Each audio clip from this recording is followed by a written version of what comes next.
For a good chunk of this trip, Thor's hammer was 80% wet with a few dry sections. So I had to train my body to like climb 9A plus when it was damp, and that was a hard thing to do. Hello. My name is Daniel Woods. We are in Flatanger.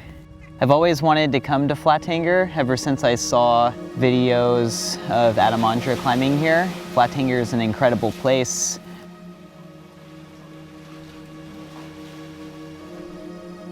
I started out sport climbing back in the day and got introduced to bouldering. I've now been bouldering for at least the last 10 years, pretty much every day. So this is the first time that I've had the motivation to switch back into sport climbing and try out something different. Flatanger seemed like the perfect place just because a lot of the harder routes here are essentially a bunch of boulder problems stacked on top of each other, separated by rests. I guess my theory was to take what I've learned in bouldering and apply my strength and see what I could do on a rope with it. My name's Dave. I grew up in Maine. I live in Colorado now. And I'm here in Norway climbing at this big Flatanger Hanshelleren cave. I love Norway. It reminds me of home, but also it's home with way better rock climbing and way better fishing. It's really nice here. Thor's hammer was definitely the prize. I saw it and I was like, wow, that line climbs the whole steepest part of the cave. It's one of the biggest lines in the cave. I looked at Thor's hammer and was really shocked at how long it was and felt fear in my heart. Thought that maybe this route would be a good intro into sport climbing.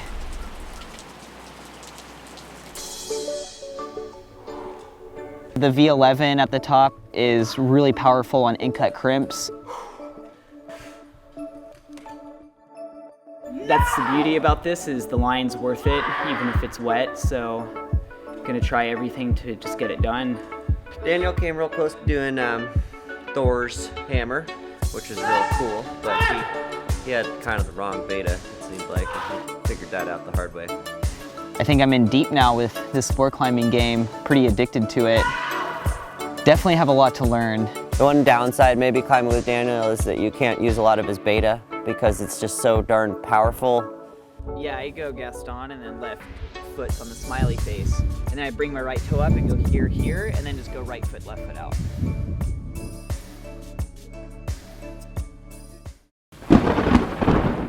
The weather was really shitty actually.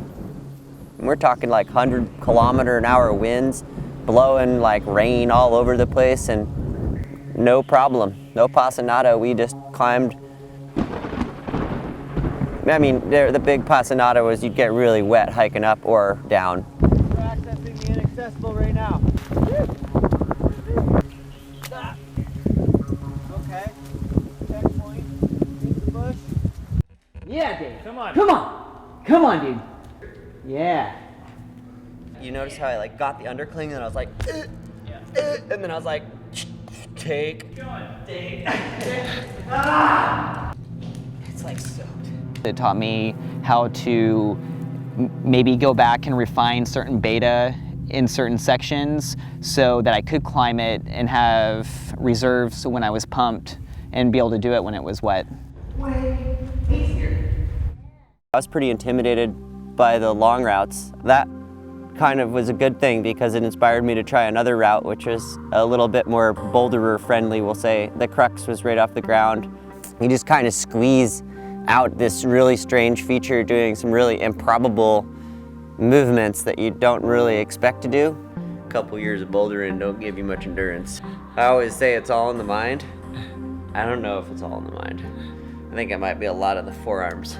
I got this savage forearm pump I developed here. I don't really feel very tired anywhere other than my forearm. One day, I actually climbed through the whole bottom boulder problem and managed to punt off the ending, the last hard move.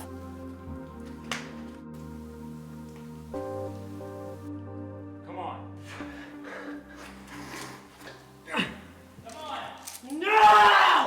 which was a bit of a disappointment, but the kind of ass kicking I needed to step it up. Okay, harnessed up. Will today be the day to not fall? Clip an anchor. Yeah.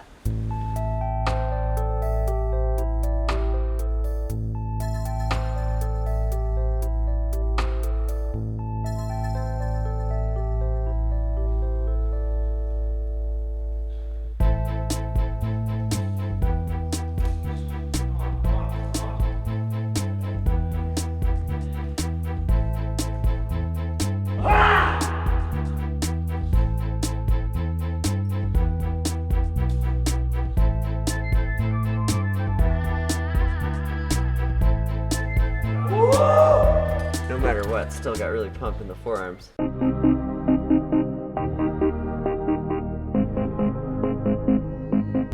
there a kneebar in here? Yes. Yeah. See that right there? Exactly. Oh, wow. That's where you rest. That's a nice one. Dave is like knee bar master. I've been knee barring since 97, 96. Basically when I started rock climbing, I just look at the wall and I'm like, oh yeah, get me in those knee bars. This climbing area is so full of knee bars that it's what one would call a knee bar paradise. I accept the battle, the wet battle. Just gotta get a little bit more adapted and know it can go. I guess the confidence kind of started seeping in subtly.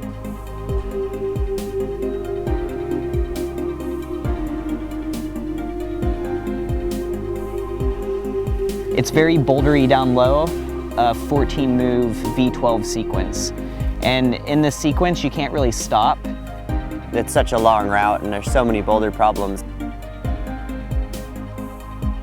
After you get through that section, you get a no hands knee bar that's pretty painful. And then you execute a 6 or 7 move V9, and then you get a bad rest, and then you execute a final V11 to the halfway mark. So it's cool how the style switches up.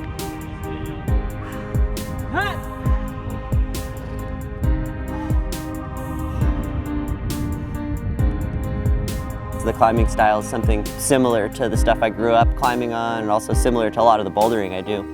And also it's really inspiring.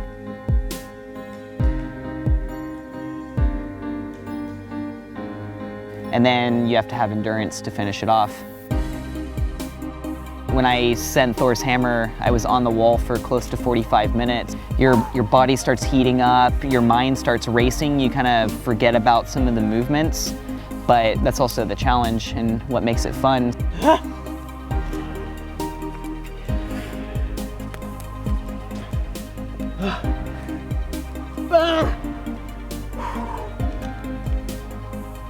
Clipping the anchors was pretty awesome. I haven't done a 9A plus since 2007, so. Woo! That feels good. Feels higher now. Boom. Hard earned, dude. Did good. Something happened in my body.